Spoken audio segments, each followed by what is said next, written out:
يا هرجع. ايه الدماغ دي؟ ايه الدماغ دي انت والله؟ يعني ايه كركمين من الحاجات القليله. كركمين بقى، كركمين بقى. في شغلتي كدكتور دي شفت دم وشفت بول وشفت كل الافرازات المقززه اللي جسم الانسان بيطلعها، واعتدت هذه المناظر، بس ما زلت لما اشوف حاجه زي كده بجزع، بشمئز. السلام عليكم ورحمه الله وبركاته اعزائي مشاهدين دكتور ايمن العظماء. دايما بتبعتوا لي فيديوهات على التيك توك وعلى الانستجرام وعايزيني اقول رايي فيها، وانا كل مره بقول لكم نفس الكلام وبترجعوا عايزين تسمعوه تاني، وانا ضغطي عالي وانتوا مش عايزين تسمعوا الكلام ليه؟ يلا نخش في الموضوع على طول. تعالى يلا نشوف الهجايز. انا مش متفائل. بتاكل موزه. اللقطه دي انا شفتها في فيديوهات قبل كده كتير، وعارف ايه اللي بيحصل بعدها. كاتب لكم ايه بقى؟ using nature's botox to get clear skin. اتفضلي.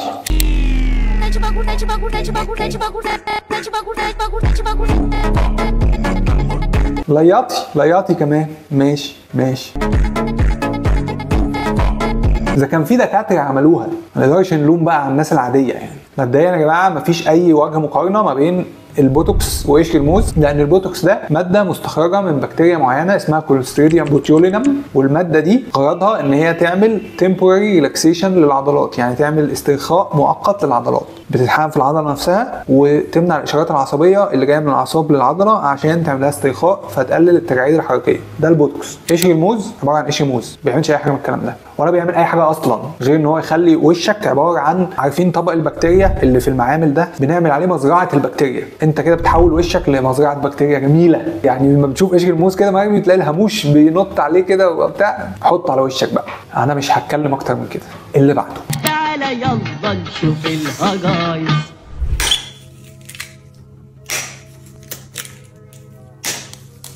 انا لسه بحاول استوعب ايه اللي انا بشوفه، وهأبدي اعجابي بطريقه فتحه للبيض. ادركت ان هو بيفتحه على شعر بني ادمه. في بني ادمه نايمه على الارض وهو بيفقش البيض على شعرها. يا استاذ في بيضه سفرها ساح منك، معلش. ده مش شغل شيفات بقى، شوف شغلنا كويس.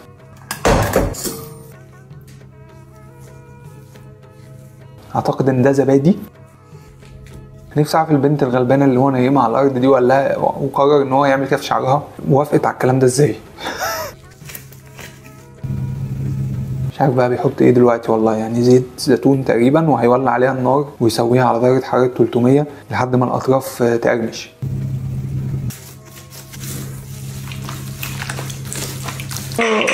يا هرجع. انا شفت مناظر في شغلتي كدكتور دي، شفت دم وشفت بول وشفت كل الافرازات المقززه اللي جسم الانسان بيطلعها، واعتدت هذه المناظر، بس ما زلت لما اشوف حاجه زي كده بجزع، بشمئز، لان يعني الله يرحم شعرك يا ست الكل. هم تقريبا خدوا موضوع البروتين بالمعنى الحرفي. يعني سمعوا ان في حاجه في الكوافير اسمها بروتين، قال لك طب حلو، طب ما البيض بروتين والزبادي بروتين، يبقى نحطهم على الشعر، يبقى احنا كده عملنا بروتين طبيعي. انت اقتنعتي صح؟ انت سامعاني دلوقتي اقتنعتي وهتروحي تعملي كده. انا بريء منك ومن اللي هتعمليه. ما تعملوش كده في شعركم يا جماعه لو سمحتوا. لو عايزين تاخدوا بالكم من شعركم وتعتنوا بيه، انا شرحت كل تفاصيل العنايه بالشعر في الدليل الكامل للعنايه بالشعر. مش محتاجين لا بيض ولا زبادي. اللي بعده. تعالى يلا نشوف الهجايز. الحلقة دي تهم كل المصابين بأمراض المناعة الذاتية أيا كان اسم وشكل ونوع المرض. كل المصابين بأمراض المناعة الذاتية يا جماعة، كله من أول السلافية، البهاء، الثعلبة، الروماتويد. هو مبدئيا قبل ما نعرف هي هتقول إيه، الأمراض المناعية مش كلها واحد. في أمراض كتير جدا في جسم الإنسان سببها مناعي. يعني إيه؟ يعني اللي بيسببها إن مناعتك بتهاجم حاجة في الجسم على إنها حاجة غريبة فبتسبب مشكلة. فكل مرض من دول مختلف. أول وأهم معدل طبيعي للمناعة، وحاسة إن أنا بعيد اختراع العجلة كل مرة بتكلم عنه، هو فيتامين دي. حضرتك مريض مناعة ذاتية، جرعتك اليومية من فيتامين دي لا تقل عن 10,000 وحدة دولية من فيتامين دي مع 100 مايكروجرام. فيش الكلام ده، يا جماعة. غلط. ايه ده؟ خطر الكلام اللي بتقوله ده جدا. ما طبعا لا. فيتامين دي فيتامين يا جماعة له وظائف معينة في الجسم، واتكلمنا عنه في فيديو كامل هسيبه لكم هنا اهي. هنا اهي. ايه هنا اهي دي؟ هسيبه لكم هنا اهو اتفرجوا عليه، بس مش من معدلات المناعه يعني ولا حاجه، ولا اي حد عنده مرض مناعي ياخد 10,000 وحده دوليه من فيتامين دي كل يوم. لا الكلام ده مش صحيح، لان في حاجه اسمها سميه فيتامين دي. لو خدنا جرعه زياده من فيتامين دي بدون داعي بيحصل حاجه اسمها فيتامين دي توكسيسيتي او تسمم فيتامين د. بس ما لاقيش حد بياخد لي 1000 وحده في اليوم او يقول لي انا باخد حقنه اللي هي بتاعت ال 100,000 وحده في الشهر دي، وجاي يقول لي ايه الثقه دي؟ ايه الثقه؟ انا ممكن افهم مصدر الثقه بتاعت حضرتك اللي انت بتتكلمي بيها دي ايه؟ طب ايه مصدر المعلومه اللي انت بتقوليها؟ فين المصدر العلمي اللي بيقول اي حد عنده مرض مناعي ياخد فيتامين د 10,000 وحده في اليوم لمده 3 شهور حتى لو ما عندوش نقص، وبعد كده يكمل على 5000 طول عمره؟ الناس كلها يجي لها تسمم فيتامين دي بقى، يعني هو مش كفايه عليه ان هو عنده مرض مناعي يجي له تسمم فيتامين د كمان؟ معدل للمناعه الزنك. البروتين الحيواني هو اهم مصدر طبيعي للزنك، تقريبا بناخده كل يوم.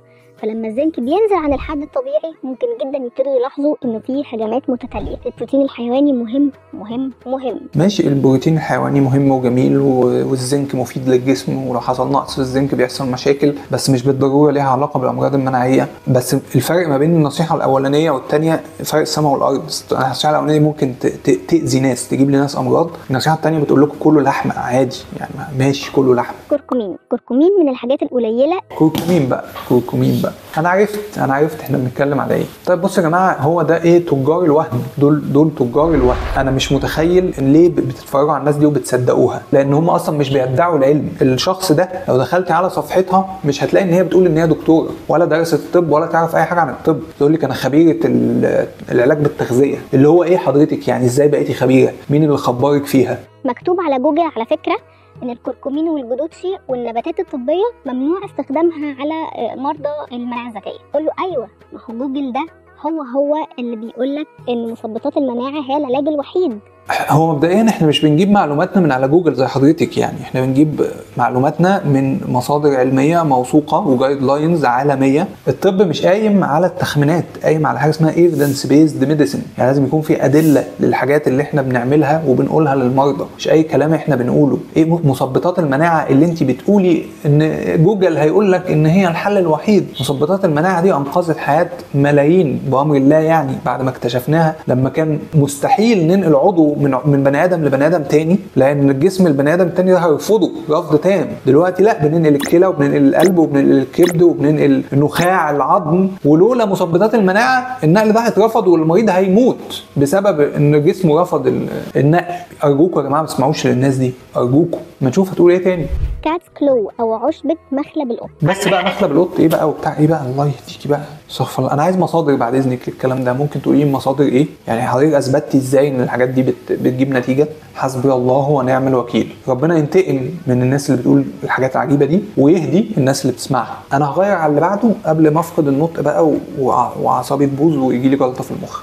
اللي بعده، ازاي نتواصل معاك يا دكتور ايمن؟ من اكتر الاسئله اللي بتسالها ازاي نتواصل معاك يا دكتور ايمن، او ازاي اكشف معاك يا دكتور ايمن وانت في اسكندريه وانا بره اسكندريه او بره مصر اصلا. عملت لك نظام للكشف والمتابعه اونلاين مخصوص علشان اقدر اساعدك. النظام ده انا اللي عملته بنفسي عشان يضمن دقه التشخيص والعلاج، وبرضه يحتوي على متابعه 24 ساعه على الواتساب مع العبد لله شخصيا. وكل اللي محتاج تعمله انك تبعت لي رساله على الرقم اللي هيظهر على الشاشه ده على الواتساب، وهرد عليك بنفسي علشان اقول لك التفاصيل، وربنا يقدرني واساعدك.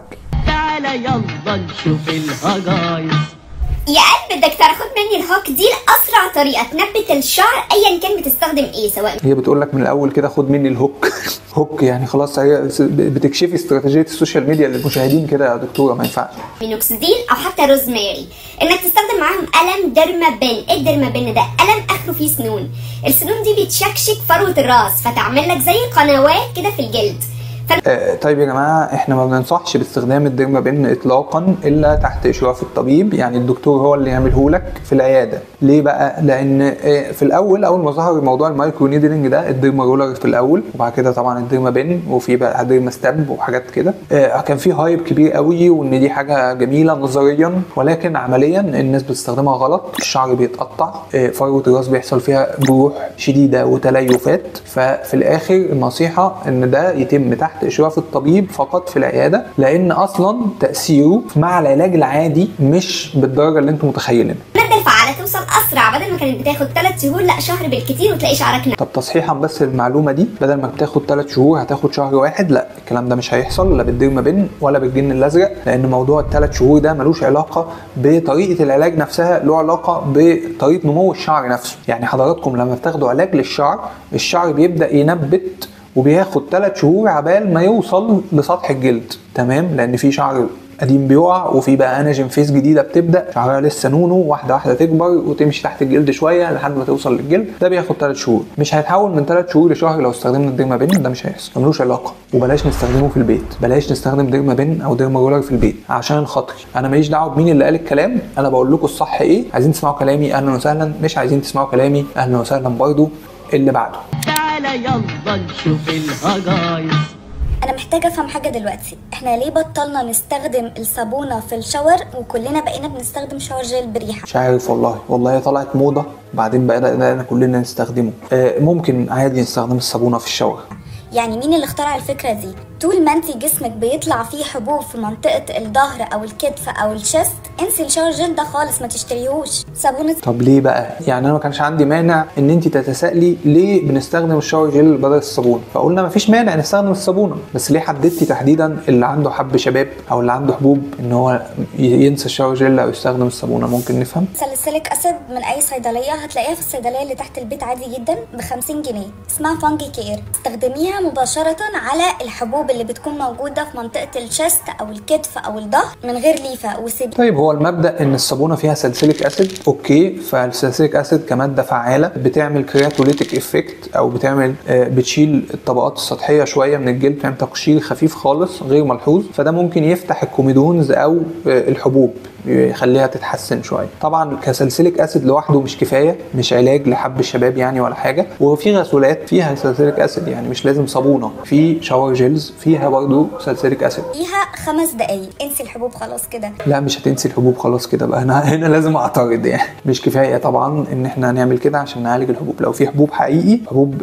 موجوده في الظهر والكتاف، نروح نكشف علشان دي مشكله محتاجه علاج تحت اشراف دكتور جلديه، ومشكلتها كمان ان هي بتسيب اثار وحشه جدا وممكن تقعد سنين طويله. اللي بعده تعالى يلا نشوف الهجايز. الفراعنه لقوا علاج من زمان للصلع الوراثي كانوا بيستخدموه وكمان فعال جدا.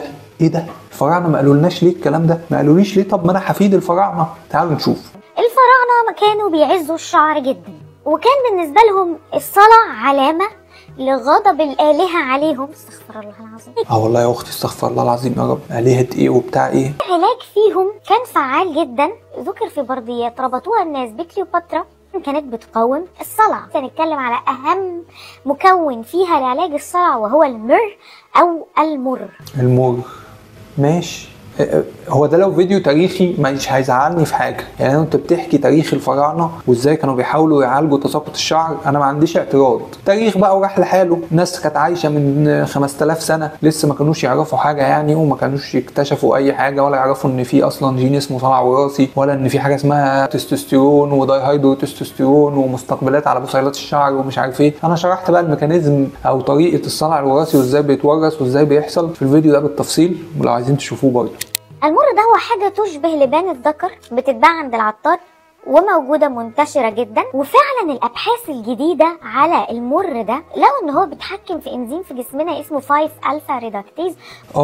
بقى جينا للساينس ووشنج. زي ما قلت لكم قبل كده يا جماعة، في مبدأ كده اسمه ساينس ووشنج، إن أنا أجيب حاجة تبان علمية أبرر بيها الكلام اللي أنا بقوله اللي هو غير علمي إطلاقا. فهي جايبة بيبر أو يبان يعني إن هي دراسة، فكلامها كده معناه إن هو علمي بقى طالما جابت دراسة. الدراسة دي عبارة عن حاجة اسمها هير ريزنج هيستوري اوف الوبيشيا رياتا، يعني ده زي ما تقولوا دراسه تاريخيه لمرض الثعلبه، وازاي اكتشفت على مدار العصور وازاي كان بيتم علاجها على مدار العصور. ودي دراسه تاريخيه للمرض، ما بتقولش بقى ان العلاجات دي كانت صح، لا بالعكس العلاجات دي كلها كانت غلط او اغلبها كان غلط، ودلوقتي بنعالج الثعلبه بطريقه ثانيه خالص. فين الصلع الوراثي في الموضوع؟ اصلا مش موجود. يعني الموضوع كله الدراسه التاريخيه دي بتتكلم عن الثعلبه، ومش بتقول ان اي علاج من العلاجات التاريخيه دي اللي هو ممكن يكون من ضمنهم المر كانت فعاله فعلا. ولقوا ان هو اللي بيسبب حساسيه بصيلات الشعر للصلع الوراثي. ايه الدماغ دي؟ ايه الدماغ دي انت والله؟ يعني ايه الناس دي ايه بتجيب الثقه دي منين؟ ربنا يهدي الجميع، ربنا يهدينا ويهديكم ويهدي المستمعين. مفيش الكلام ده يا جماعه، مش علاج للصلع الوراثي ولا حتى للثعلبه. فارجوكم ما تمشوش ورا هذه الاشياء. خدوا بالكم من موضوع الساينس ووشنج ده والنبي. ما تسمعوش معلومات طبيه من على النت اصلا، يعني ما تسمعوش حاجه على النت وتنفذوها. اللي بعده انا مش هكمل. تعالى يلا نشوف الهجايز.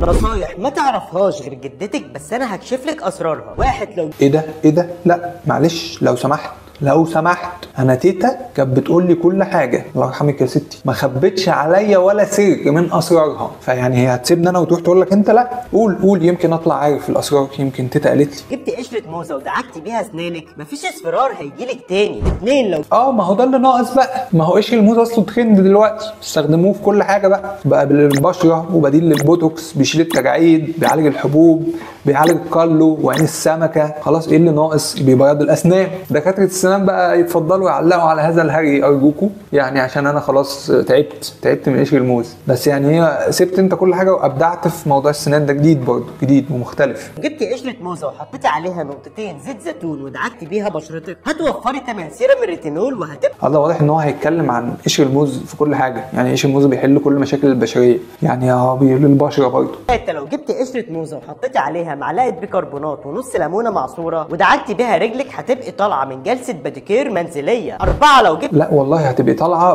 بالتهاب تلامسي، وهتروحي لدكتور الجلديه وتبقي طالعه من عنده بروشته وش وظهر عشان تعالجي الالتهاب التلامسي، عشان الليمون والبيكربونات ودي. وحضرتك مش عين البوتاجاز رجلك، فلو سمحتي نحترم جلدنا شويه بقى. خلاص.